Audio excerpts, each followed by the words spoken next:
actually go in and you can Google Carrot Mob. It's a very interesting organization. It started in 2008.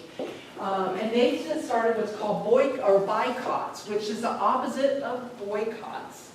Okay? And what they said is, they go in and they take what they're calling ordinary products in a targeted way to make a real difference with the environment. So I put that article up there, so if you guys didn't have a chance to read it, basically they talk here. In 2008, Carrot Mob's first endeavor was to go in San Francisco, because that's where they started. They had sort of a lottery system, and they got all these different stores in this neighborhood to basically bid to be the sustainable store, okay, retail store. K&D Market was the one that won. It's a liquor store. So they agreed that if consumers showed up and spent money, they would take 22% of all their revenue and put it into energy efficient upgrades. So what you basically do is you bid, you say, listen, I'm going to take a certain percentage of my profits that I make from selling, and I will do something that is sustainable, that will improve or lessen my carbon footprint. Okay, and they did it. And so what ends up happening is it ends up becoming something that is attracts attention. Okay, and they actually did it, and what they did is they ended up taking that money and improving the refrigeration in their stores, because one of the big problems, or the big carbon footprint that liquor stores have, is the refrigeration units in it. So they improved their refrigeration units, okay? They also set it up so that the doors on these refrigerators automatically close. Because how many times have you gone in to get something out of a cold refrigeration unit at 7-Eleven and the doors open? Because they don't automatically close. So you're wasting all this energy, which has an impact on the environment.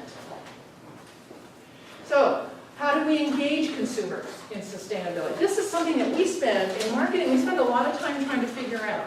How do we encourage consumers? There's a whole segment of the population of consumers that's really interested in it, and you don't have to convince them. Okay? And I'll give you an example. If you guys are interested, you can pursue this. There's a couple in LA who have decided to put their money where their mouth is, and they basically sold everything that they own. They bought a motorhome, and they have their dog, and they're going to travel around the United States trying to teach sustainability strategies to people. And you can go onto Facebook and like them. They're called the Good Foot Project. It's a very interesting project. They're starting out, I think, at the end of March. So you can go there and you can go into Facebook, you can find Good Foot Project, you can like them, and you can follow what they're going to do, because they are going to document all their efforts going around the United States for the next year. So there's a way that this is a strategy that they're using to engage consumers and help people learn more about sustainability. So that's one way. And that's really looking at the concept of enhancing word of mouth. Because that's in marketing, that's what we call WOM, is the term that we use for word of mouth. So what you want to do is you want to educate people. You want to identify others that share our beliefs, and in marketing we call a brand community. It's like if you have a product, let's say Ben & Jerry's. Okay, we think of Ben & Jerry's as being a green, environmentally friendly product, right? So we take Ben & Jerry's. Even though it's owned by Unilever, it's still a very green product, or it's been rated as one of the top green products owned by a large corporation. People belong to these communities where they say, this is the only thing I'm going to buy. They support it. They go to the stores. They engage in helping the company come up with ideas to improve their sustainability strategies. You can make them co-marketers. When we talk about co-marketing, that basically means you, as a user of a product or a service, you become engaged or become involved in helping spread information and get people interested in getting involved in using these brands or products. And I gave some examples here: blogs, forums, Facebook, Twitter, all these things. And you can also look at it from the perspective of getting them to use different strategies. Like making sure, use public transportation. How do you get people excited about that? Maybe on campus. How would you get people to, instead of driving their car to campus, ride their bike?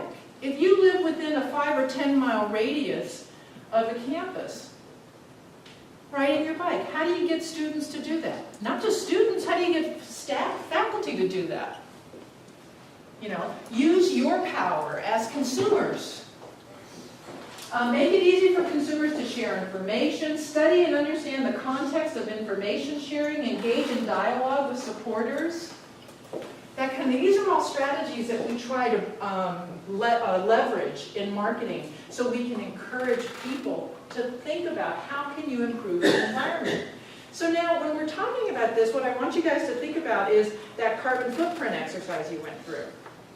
What can we do, what can marketing do to encourage you guys to lower the number of planets that you are consuming with your carbon footprint? What can you do? Here are some examples when we talk about engaging consumers in sustainability. We may not purchase green products just because they're green. Do you guys agree with that? Can you give me some examples of product that, maybe a green product that you buy, that you don't primarily buy it and use it because it's green, but there's other reasons why you do? Yes? Some cleaning products. Okay. Because that's like what my mom bought when I lived there, so I bought them. Okay. That's a great example because in marketing, that's what we really look for. We look at this intergenerational trend, you know, sort of passing down of using certain brands down. If you think about Crest toothpaste, that's the traditional one.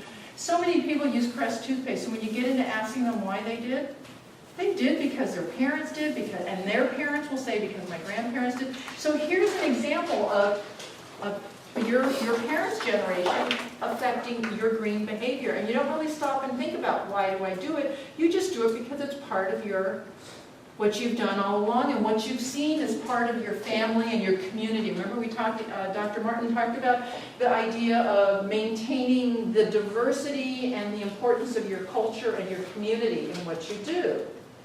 Okay? Other things. Let's think about why do people buy a Prius? Or another hybrid car. Why do people buy it? To save money. Save money.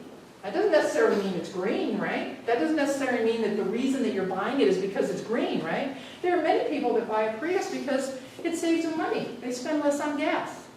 It's more, how to say, more convenient. You don't have to go to the gas station as often, right? Some people really dislike going to the gas station. So there's all sorts of reasons. What's another reason? The earlier cars, and now the electric cars, allow you to use the carpool lane without having 2 or more people in the car. So the first 2 years of the Prius, you were able to use the carpool lane because you got this, I don't know if you guys noticed this yellow sticker that they have on the side of the old hybrid cars, allowed you to use the carpool lane without having to have another person in the car. Now electric cars can do that. They can use the carpool lane without having to have more than one person in the car. So what ends up happening is there are different reasons why we as consumers use products that are green.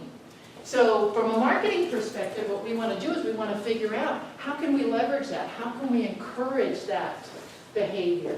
Oops. So, and I have some links here, and what I can do is I can actually put my slides up on Beachboard if you guys would like, and then you can actually go to these links and check them out, because we don't have enough time to go to all these links. This is just an example. Herman Miller makes those great desk chairs. I don't know if you guys know the great desk chairs. Anyways, sort of the Cadillac of desk chairs. They're ergonomically, they fit your body perfect and everything. And Herman Miller got an award in 2010, I think, for how they used recycled material in making their chairs, that kind of thing. Now, I bought one of those chairs. I didn't buy it because it had recycled material in it, and I consider myself a green consumer. I bought it because it's the perfect chair to sit in for hours because it fits your body so well. So I had another reason, although I am a green consumer, and it was an added benefit for me. So, remember we were talking about Maslow's hierarchy of need? Just to refresh your memory, Maslow's hierarchy of needs starts out with the very basic needs of physiological. So, we need to have air to breathe, water to drink, food to keep us going, right? We need to keep ourselves protected from nature. So that's a basic physiological need, and we have to fulfill that need before we can go on to the next level. So it goes all the way up from physiological